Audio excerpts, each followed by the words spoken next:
Ever since I saw my first This Old Tony video, I knew. I just had to have a lathe.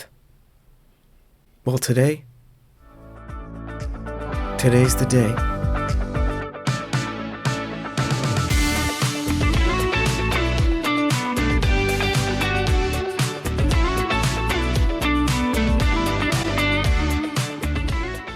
I came across this great deal on Facebook Marketplace for a Craftsman metal lathe, and I knew I just had to jump on it. Now, this thing was really crusty, but I knew I could fix it up and do some good with it. I knew I had wanted something that was a little bit smaller, mostly so I could, one, move the thing, and two, so I could learn the ropes of actually turning on a metal lathe. And maybe once I get the basics down, then someday down the line I can get a bigger lathe. But yeah, this was easy enough to move on my own and get it set up in the shop. And it turns on, which is a good sign. Cranked all the hand wheels just to make sure everything was in working order. And it looks good.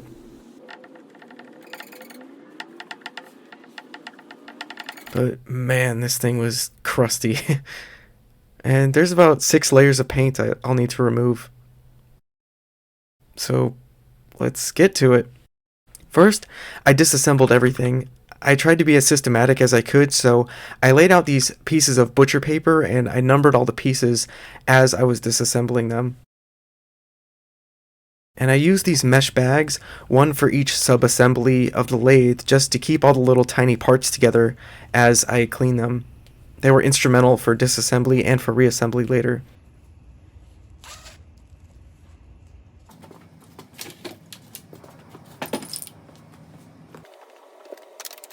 I just used some basic household cleaner on everything, and I left it to soak for a while, probably overnight.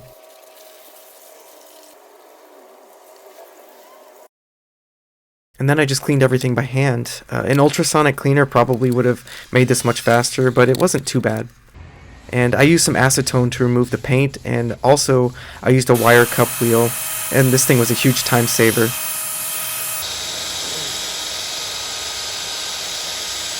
Between that and the acetone with a Scotch-Brite pad, I got off the layers of paint.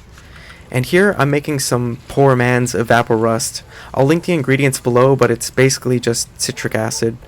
And this removed some of the flash rusting that happened once I took off the paint.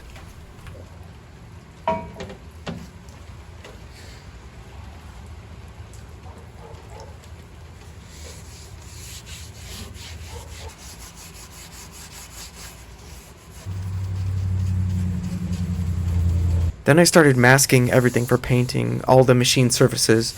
These have to be really flat, so it wouldn't do to get paint on them.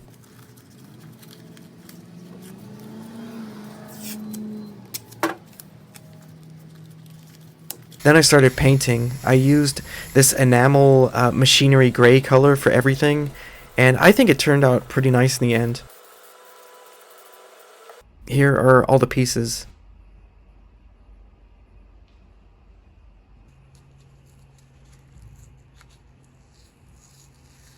I can't tell you how satisfying it was to take off all the masking tape on this stuff. It felt like Christmas, to be honest.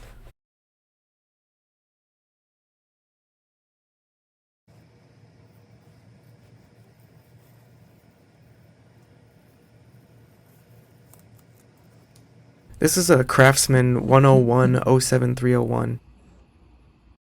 But yeah, life happened, and a couple of months later, I was really glad that I'd taken the time to set out all these layouts when I was disassembling. So I picked right up with assembling the bed and the feet, and this is the bed. It's the base for the rest of the lathe.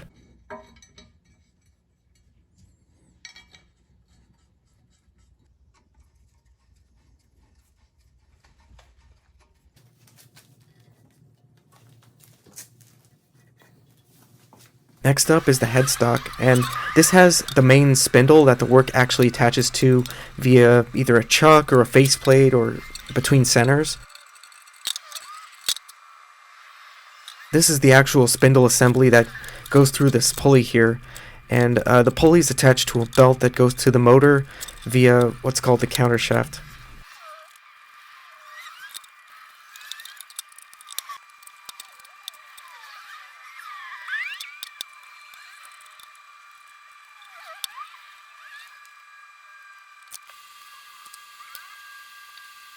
This is the direction change lever. It lets you change whether the lathe is going forward or reverse when you're threading or doing automatic feeding.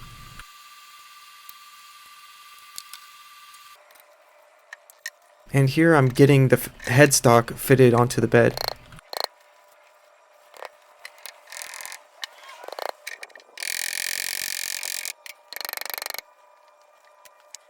I really could have used a T-handle Allen wrench for this whole build because, man, was it a pain in the butt using this cheap little set of Allen keys.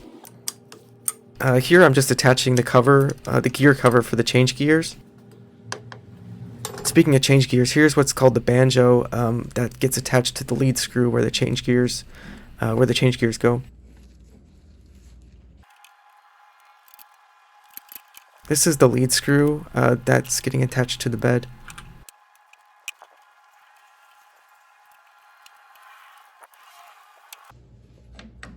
And yeah, here's the change gears again. They're for threading and for the longitudinal automatic feed on the lathe.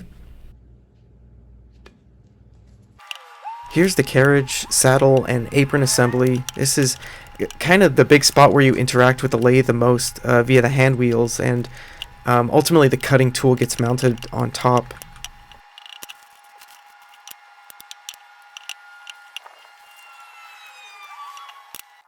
Here I'm adding some brass shims that came with the lathe, and these just make sure everything is kind of set to the right height as the carriage gets sort of clamped onto the ways.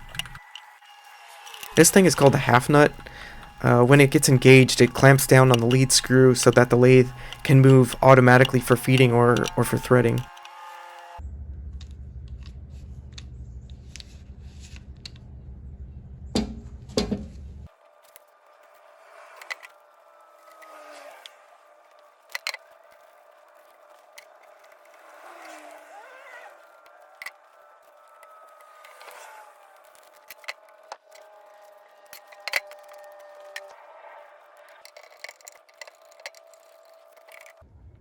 This is some Mobile Vactra 2 oil, which is kind of the go-to way oil for machines like this.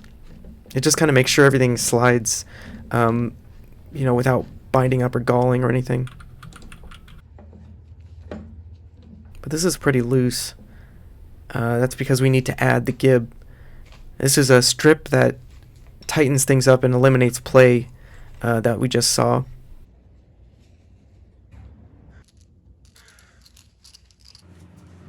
And that's a lot better. Next up, we're going to the cross slide. This is the lead screw for the cross slide. The cross slide itself is what moves the cutter in and out, like when you're facing across a part.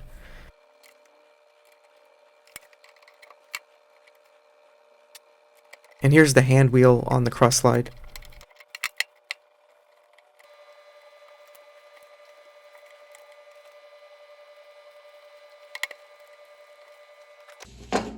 This is the base of the compound. The Craftsman lathes use this kind of funny, I guess, boss that has this taper or flange all the way around on it for the compound.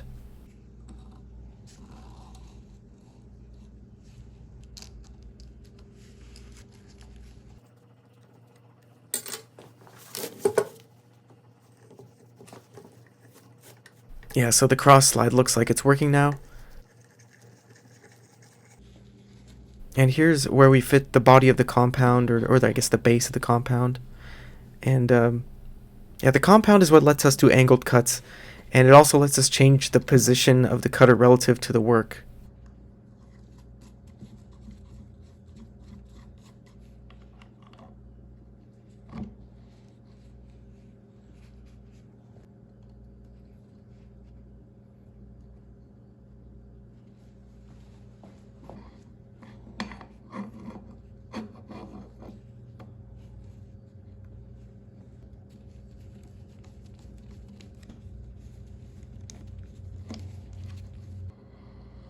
That's rotating nicely. Here's the gib for that. Again, just making sure we eliminate any play. And here are the gib screws that allow us to fine-tune the adjustment, at least here on the compound.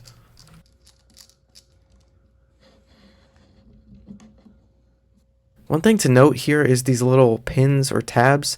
They mate with the flange on that round boss right there to secure the compound. So it's really important that these don't fall out, and you make sure that you still have those at least on these Craftsman lathe.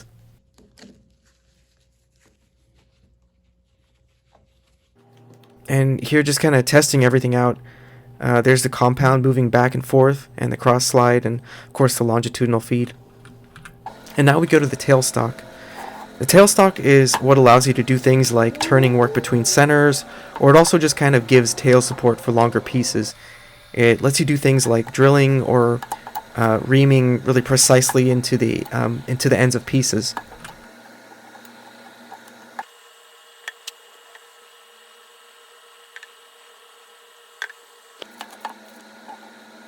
And that little line there is what lets you adjust the position of the tailstock relative to the headstock. You want to get that as perfectly in line as you can, which I'm not doing here, but ultimately I ended up doing off camera after I leveled the lathe.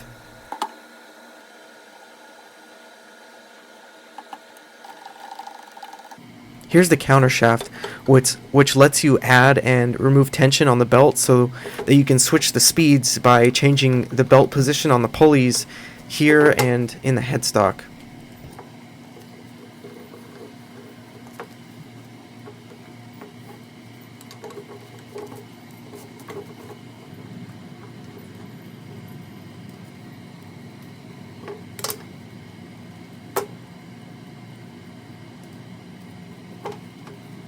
One of these original bolts ended up shearing off, so I just used a 1/4 Tony bolt that I had lying around, and I put a little slot in the end of it, and that works fine. This is the countershaft pulley, and it's a twin of the one that's inside of the headstock.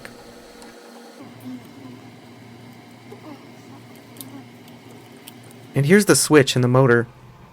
I don't know if they're original, but they're the ones that I got with the lathe, and man, the inside of this thing was crusty, just really dirty, so I hit it with some compressed air to clean it out.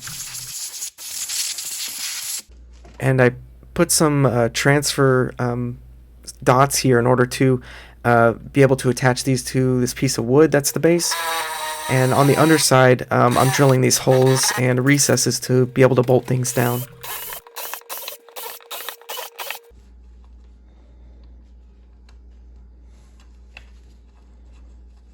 Here's the belt, and at first I didn't have the tension right at all, but then I was able to adjust via the countershaft until it was a little bit better, and it took me forever to figure out how to connect these belts correctly, but I'll give a helpful link in the description.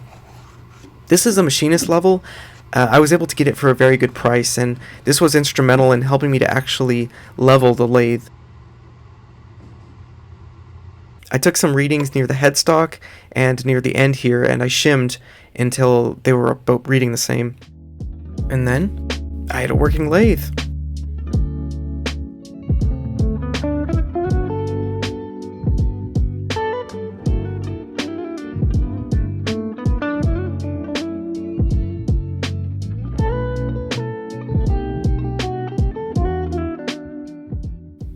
Time to take our first cut in an aluminum ingot. Yeah, I know I later learned that I should be locking down the carriage and really reducing the tool stick out when I'm doing facing like this, but, you know, cut me a break. It was my first cut.